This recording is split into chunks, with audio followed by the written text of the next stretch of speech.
एक गांव में सत्यापर नाम का एक आदमी रहता था। इसकी बीवी का नाम मीरा था।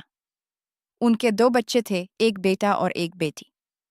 बेटे का नाम वकास था जो 17 साल का था और बेटी का नाम माधु था जो 14 साल की थी। सत्पर अभी अभी 45 साल के हुए थे जब अचानक उनकी बीवी मीरा का इंतकाल हो गया।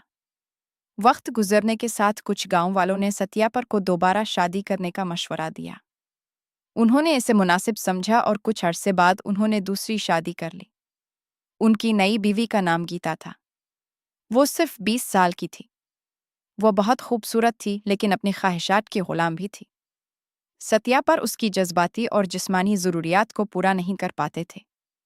वो सुबह नाश्ते के बाद अपनी मेडिकल की दुकान पर चले जाते और गीता पूरा दिन अकेली रह जाती। बेचैनी और बेइत्मीनानी में गीता की नज़र अपने सोतेले बेटे वकास पर पड़ी। इसी दिन से वो इसके बारे में गलत ख्यालात सोचने लगी। वो अपनी जवानी और खूबसूरती दिखाकर इसे अपनी तरफ खींचने की कोशिश करने लगी। लेकिन वकास हमेशा इसे माँ के तौर पर एहतराम देता और उसकी उन हरकतों को नज़रअंदाज कर देता।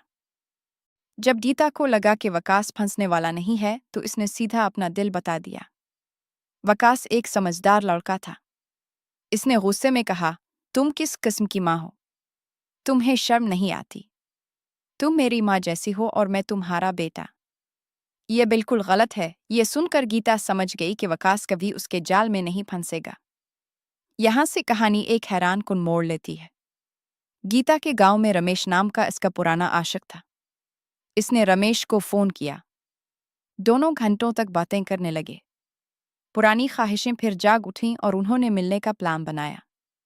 गीता ने बताया कि घर के करीब एक कमरा किराए पर दस्तयाब है। रमेश वहां आ गया। कमरा तरतीब देने के बाद दोनों ने अपनी ख्वाहिशात पूरी की। इसके बाद गीता ने वकास को मार डालने की साजिश कर ली। इसे लगा कि कहीं ना कहीं वकास उनके रिश्ते में रुकावट बन जाएगा। एक दिन जब वकास स्कूल से घर वापस आया तो गीता ने इसे नींद की दवा मिलाकर चाय पिला दी। वकास बेखबर होकर चाय पी गया। थोड़ी देर बाद इसे चक्कर आने लगे और वो बेहोश होकर फर्श पर गिर पड़ा। गीता ने हथियार उठाया।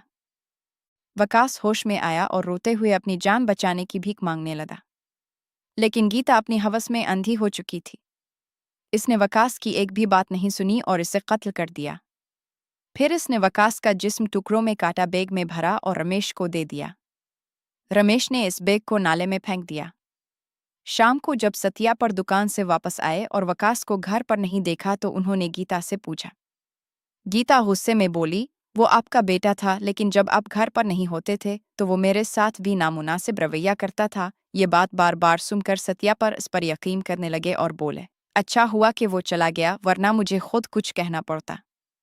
जिस बेटे में ऐसी गंदी सोच हो वो घर में रहने के लायक नहीं। माधु ने अपने वालिद को बहुत समझाने की कोशिश की कि वकास ऐसा कभी नहीं कर सकता, ये सब सोत माँ की साजिश है।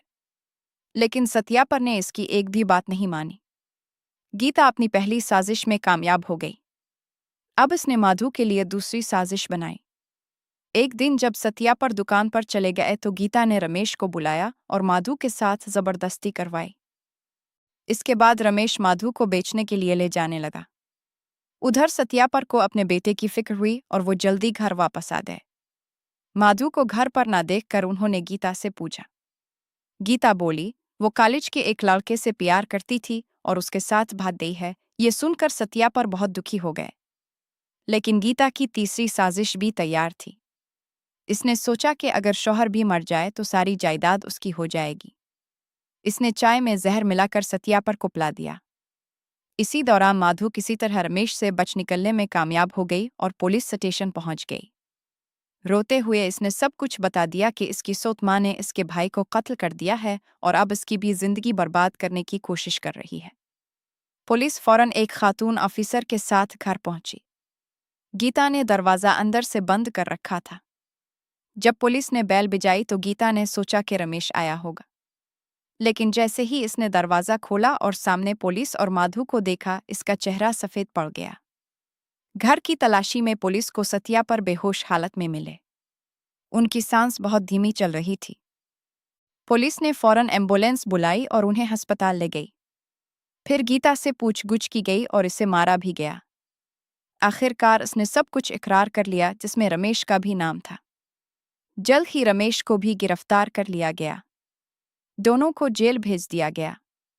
अस्पताल में डॉक्टरों ने बहुत मेहनत के बाद सत्यापर की जान बचा ली। जब उन्हें हकीकत का पता चला तो वो फूट फूट कर रोने लगे और अपने फैसलों पर पछताते रहे। माधु की बहादुरी ने पूरे खानदान को बचा लिया।